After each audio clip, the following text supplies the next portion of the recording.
அன்பு மாணவ செல்வங்களே, உங்கள் அனைவருக்கும் என்னுடைய இனிய வணக்கம். இப்பொழுது நாம் பார்க்க இருக்கக்கூடிய தலைப்பு சொல் தொடர் வகைகள். சொல் தொடர் வகைகள். சொல் என்றால் என்ன? ஒரு எழுத்தோ ஒன்றுக்கு மேற்பட்ட எழுத்துகளோ தொடர்ந்து நின்று பொருள் தருமாயின் அது சொல் எனப்படும். இல்லைங்களா? இது நமக்கு தெரியும். தொடர் என்றால் என்ன? இரண்டுக்கு மேற்பட்ட சொற்கள், இரண்டுக்கு மேற்பட்ட சொற்கள் தொடராக தொடர்ந்து நின்று பொருள் தந்தால் அது வாக்கியம் தொடர் என்று நாம் அழைக்கலாம். இல்லையா? அதான் சொற்றொடர் என்று அழைக்கிறோம். அப்போ முதலாவதாக சொல், அதன் பிறகு தொடர். அப்ப எழுத்துக்கள் ஒன்று சேர்வது சொல், சொற்கள் ஒன்று சேர்வது தொடர். சரிங்களா? இப்ப அந்த தொடரை பொறுத்தவரையில் பொதுவாக நம் தமிழ் இலக்கணத்தில் தொடர் வகைகளை 9 வகைகளாக பிரிக்கலாம். 9 வகைகளாக பிரிக்கலாம். சரிங்களா? இப்போ முதலாவதாக எழுவாய் தொடர், இரண்டாவதாக விரித்தொடர், மூன்றாவது வினைமுற்று தொடர், நான்காவது பெயரச்சத் தொடர், ஐந்தாவது வினையச்சத் தொடர், ஆறாவது வேற்றுமை தொகாநிலை தொடர், ஏழாவது இடைச்சொற்றொடர், எட்டாவது உரி சொற்றொடர், 9வது அடுக்கு தொடர். சரிங்களா? இப்ப நாம ஒவ்வொன்றிற்கும் ஒரு உதாரணங்கள் கூட பார்க்கலாம். சரிங்களா? இப்ப எழுவாய் தொடர்னா என்ன? எழுவாய் என்றால் என்ன? எழுவாய் என்பது ஒரு பெயர் சொல். எழுவாய் என்பது ஒரு பெயர் சொல். சரிங்களா? பெயர் சொல் என்பதும் எழுவாய் என்பதும் ஒன்று. சரிங்களா? அப்ப எழுவாயானது அது செய்கின்ற செயலை உணர்த்தி வந்தால் அது எழுவாய் தொடர். நல்ல ஞாபகம் வச்சுக்கணும். தொடர் என்றாலே இரண்டுக்கு மேற்பட்ட சொற்கள் இருந்தாலும் அதுக்கு தொடர் என்று பெயர். சரிங்களா? இப்ப உதாரணத்துக்கு பாருங்க. முருகன், முருகன் என்பது எழுவாய். முருகன் என்பது எழுவாய். இல்லையா? இப்ப இது தொடர் ஆகுமா? இது தொடர் ஆகாது. ஒரு சொல், அதாவது பெயர் சொல். சரிங்களா? இப்போ இது எப்படி தொடர் ஆகும்? முருகன் என்ன செய்கிறானோ அதை உணர்த்தினால் அது தொடராகும். இப்போ முருகன் படித்தான், முருகன் படித்தான். இப்போ இது என்னவாகும்? இது தொடராகும். சரிங்களா? ஏனென்றால் எழுவாய் செய்கின்ற செயலை உணர்த்தி இரண்டுக்கு மேற்பட்ட சொற்கள் அங்கு வருவதால் என்ன பெயரு? தொடர் என்று பெயர். சரிங்களா? அப்போ இது எழுவாய் தொடர். சரிங்களா? கபிலன் வந்தான் சொல்லலாம் இல்லையா?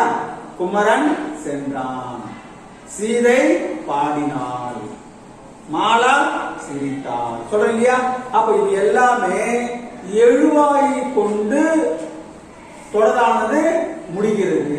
ஆகவே இது எழுவாய் தொடர். அந்த தொடர் என்ற சொல்லிற்கு நீங்கள் பொருள் புரிந்து கொள்ள வேண்டும். சரிங்களா? ஒரே சொல் மட்டும் வந்தால் அது தொடராகாது. இரண்டுக்கு மேற்பட்ட சொற்கள் வந்தால் அது தொடராகும். இரண்டோ அல்லது இரண்டுக்கு மேற்பட்ட சொற்களோ தொடர்ந்து நின்று பொருள் தந்தால் அதற்கு என்ன என்று பெயர்? தொடர் என்று பெயர். சரிங்களா? இப்ப இது எழுவாயை கொண்டு தொடராக வருவதால் இது எழுவாய் தொடர். சரிங்களா? அப்ப எழுவாய் செய்த செயல். அப்ப சீதை பாடினாள், சீதை பாடினாள்.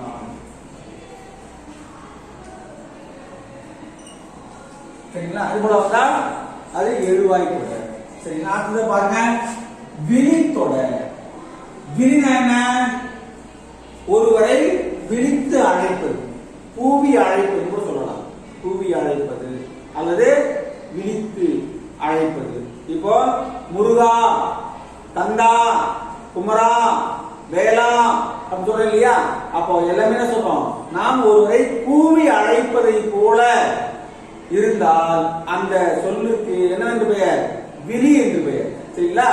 அப்ப அந்த விழி சொல்லுக்கு அடுத்ததாக பயனிலையாக வந்தால் அது விழித்தொடர். இப்ப பாருங்க, கந்தா, கந்தா என்பது விழி, சரிங்களா? அதுக்கப்புறம் வா, கந்தா வா. அப்ப இது ஒரு விழி சொல்லானது என்ன செய்யுது, அடுத்த சொல்லை பெற்றுகிறது இல்லையா? அப்ப அது தொடராக மாறுகிறது.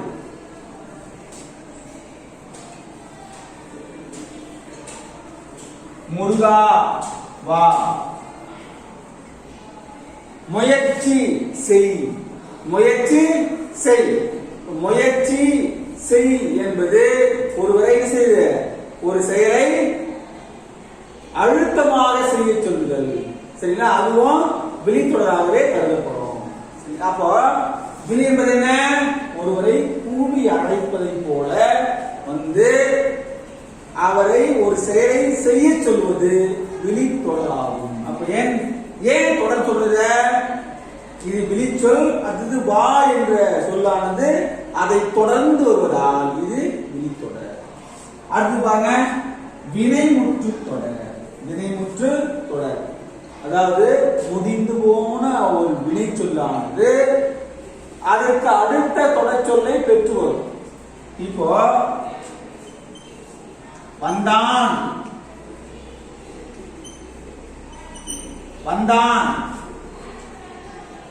இது ஒரு வினைமுற்று. வந்தான் நடந்து முடிந்து செயல் இல்லையா? இப்போ அது எப்படி தொடராகும்? வேலன், வந்தான் வேலன். இப்ப என்ன ஆயிடும்? தொடர் இல்லையா? அப்போ ஒரு வந்தான் என்பது ஒரு வினைமுற்று. அந்த வினைமுற்றானது அந்த செயலை செய்தது யார் என்ற சொல்லையும் பெற்று வருவதால் அதுக்கு தொடர் என்று பெயர், சரிங்களா? அப்போ வந்தான் வேலன், சரிங்களா? அப்ப சென்றான் கண்ணன், சென்றான் கண்ணன்.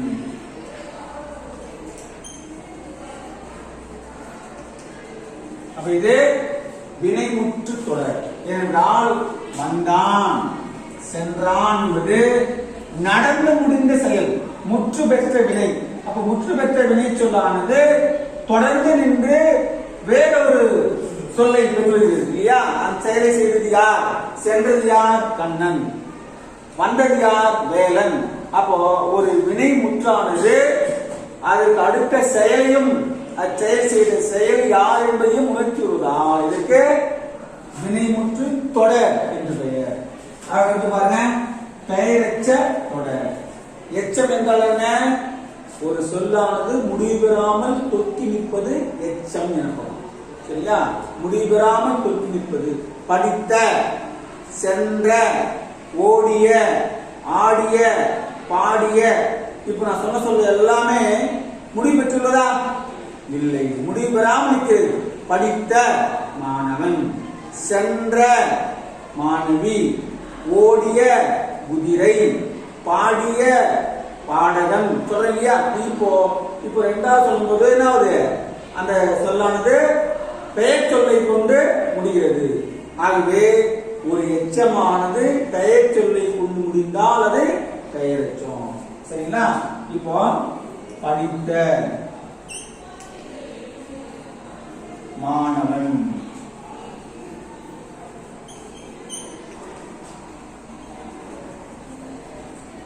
ஓடிய குதிரை, சரிங்களா? அப்போ இங்க படித்த என்பது எது? எச்சம். அது மாணவன் என்ற பெயர் சொல்லை கொண்டு முடிவதால் அது பெயரெச்சம், சரிங்களா?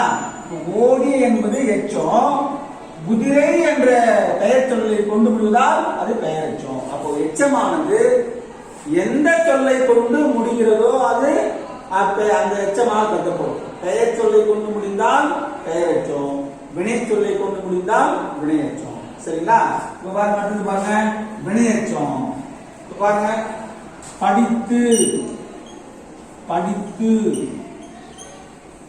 வந்தான், படித்து வந்தான். சென்று சென்று பார்த்தான்.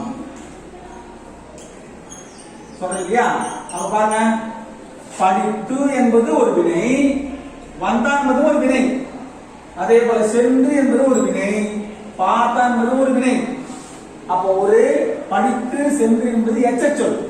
அப்ப இந்த எச்சச்சொல்லானது இன்னொரு வினையை கொண்டு முடிவதால் அது வினையெச்சம். அதே போல இந்த சென்று என்ற எச்சச்சொல்லானது பார்த்தான் என்ற வினைச்சொல்லை கொண்டு முடிவதால் அது வினையெச்சம். சரிங்களா? அப்போ பெயரை கொண்டு முடிந்தால் பெயரெச்சம், வினையை கொண்டு முடிந்தால் வினையெச்சம். சரிங்களா? இப்போ இது ரெண்டுக்கும் என்ன வித்தியாசம் அப்படின்னா, படித்த ஓடிய பெரும்பாலும் பெயரெச்சமானது அ உம் என்ற ஓசை முடியும். அ உம் என்ற ஓசை முடியும். வினையெச்சமானது உ இ என்ற ஓசையில் முடியும். பாருங்க, படித்து அப்ப உ என்ற ஓசையில் முடிகிறது. அதே போல தேடி பார்த்தேன், அப்போ தேடி என்பது இ என்ற ஓசையில் முடிந்தது. அப்புறம் பாருங்க, படித்த ஆ என்ற ஓசை முடிகிறது. அப்போ ஆ என்ற ஓசை முடிந்தால் அது பெயரெச்சம். அதே போல உம் என்ற ஓசை முடிந்தாலும் அது பெயரெச்சம் என்று ஞாபகம் வைத்துக் கொள்ள வேண்டும். அதே போல உ இ என்ற ஓசை முடிந்தால் அது வினையெச்சம். சரிங்களா? இப்ப அடுத்து பாருங்க, வேற்றுமை தொகாநிலை தொடர். வேற்றுமை தொகாநிலை தொடர். வேற்றுமை தொகாநிலை பாருங்க, தொகைக்கும் தொகாவுக்கும் வித்தியாசம். தொகை என்றால் மறைந்து வருவது, தொகா என்றால் வெளிப்படையாக வருவது. எது? வேற்றுமை உருவுதல். வேற்றுமை உருவுதல். இப்ப முதல்ல வேற்றுமை எது? பெயர் ஐ ஆல் கு இன் அது கண். பெயர் ஐ ஆல் கு இன் அது கண். இது வேற்றுமை உருவுதல். சரிங்களா? அப்போ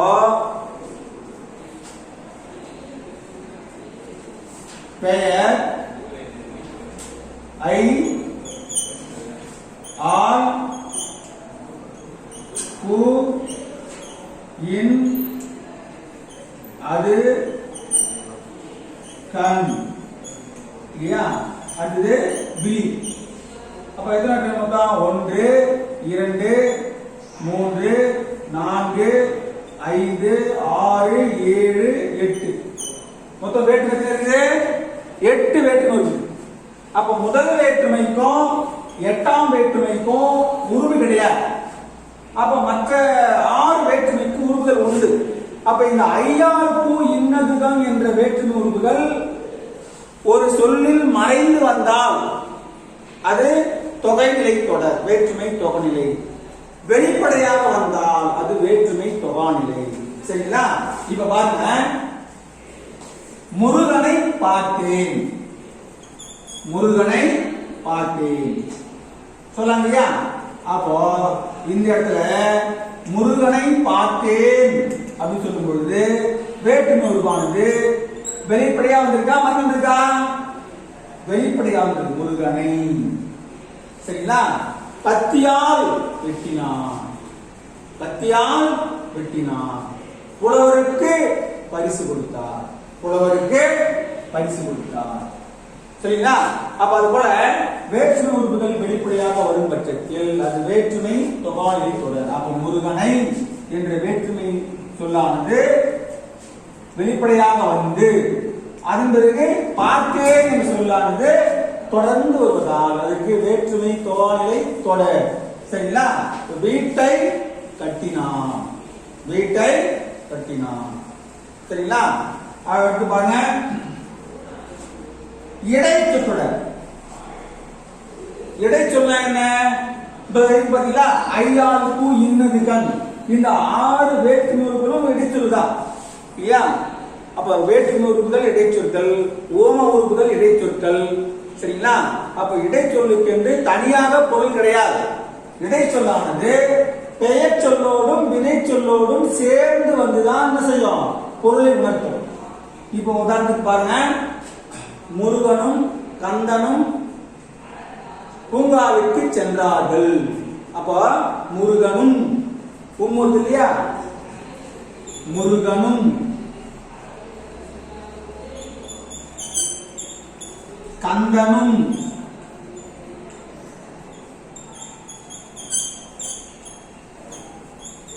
பூங்காவிற்கு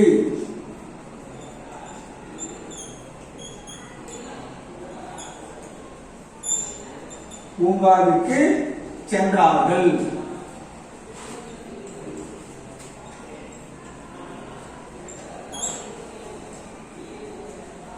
இங்க பாருங்க, முருகனும் கந்தனும் பூங்காவிற்கு சென்றார்கள். இது எல்லாமே இடைச்சொல்தான் இல்லையா? அப்போ இந்த கந்தனும் 4 இடைச்சொல் வாக்கியத்துல இருக்கு. சரிங்களா? அப்போ முருகனும் கந்தனும் அப்படின்னு சொல்லலாம். இன்னொன்னு மற்றொன்று. இப்போ மற்ற என்பது ஒரு இடைச்சொல். மற்றும் சொல்றேன் இல்லையா? அப்போ இங்க மற்றும் தொடைச்சொல் எப்படி பயன்படுத்தலாம்? மற்றொன்று. அப்போ ஒன்று என்பது ஒரு எண்ணிக்கை சொல். சரிங்களா? ஒரு பொருளை குறிக்கக்கூடிய ஒருமை சொல். அப்போ மற்ற என்பது இடைச்சொல். அப்போ இடைச்சொல்லை தொடர்ந்து இன்னொரு சொல் வருவதால் அது இடைச்சொல் தொடர். சரிங்களா? அதே போல அடுத்தது உரிச்சொல் தொடர். சரிங்களா? உரிச்சொல் உங்களுக்கு தெரியும். சால, தவ, நனி, பூ, கழி, கடி, மா சொல்ல இல்லையா? அப்ப இது எல்லாமே உரிச்சொல் தான். அப்போ சால பேசினான், சால சிறந்தது சொல்ல இல்லையா? சால சிறந்தது.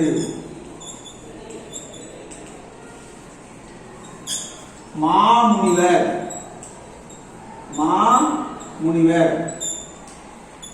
கூர்மையான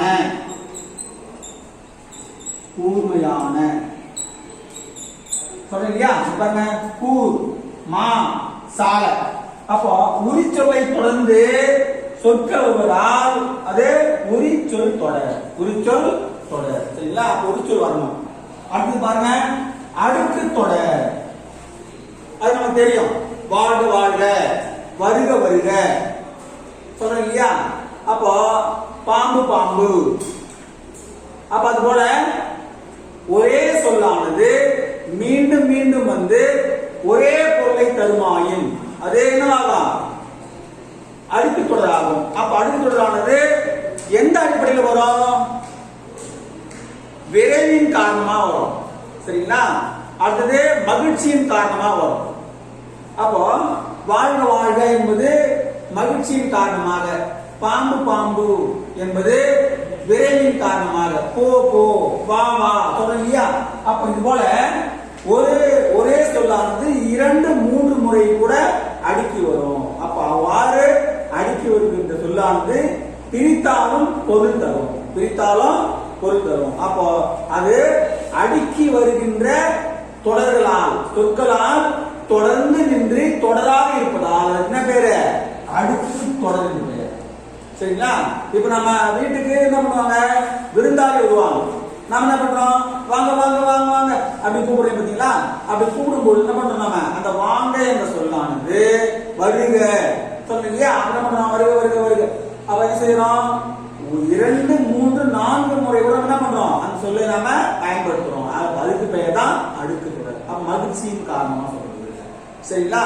அப்ப நம்ம பேருந்தை பிடிக்கணும் சொல்லுவோம். நம்ம ஓடு சொல்றோம் இல்லையா? அப்ப அதுவும் அடுக்கு தொடர். அப்ப அடுக்கு தொடர் என்ன அர்த்தம்? 2-3-4 முறை கூட அடுக்கி வரும், பிரித்தாலும் பொருள் தரும். சரிங்களா? அப்ப அந்த அடுக்கு சொல்லானது தொடர்ந்து நிற்பதால் அது அடுக்கு தொடர் என்று பெயர். சரிங்களா? ஆக சொல் தொடர் வகைகள் பாத்தீங்கன்னா உங்களுக்கு பொதுவாக இலக்கணத்துல 9 வகையா பிரிப்பாங்க. சரிங்களா? அப்ப அந்த 9 வகையினுடைய நாம பார்த்தோம். அதனுடைய உதாரணங்களை பார்த்தோம். மாணவர்களே, இப்ப நாம மற்ற செய்திகளை அடுத்த வகுப்பில் பார்க்கலாம். அனைவருக்கும் நன்றி.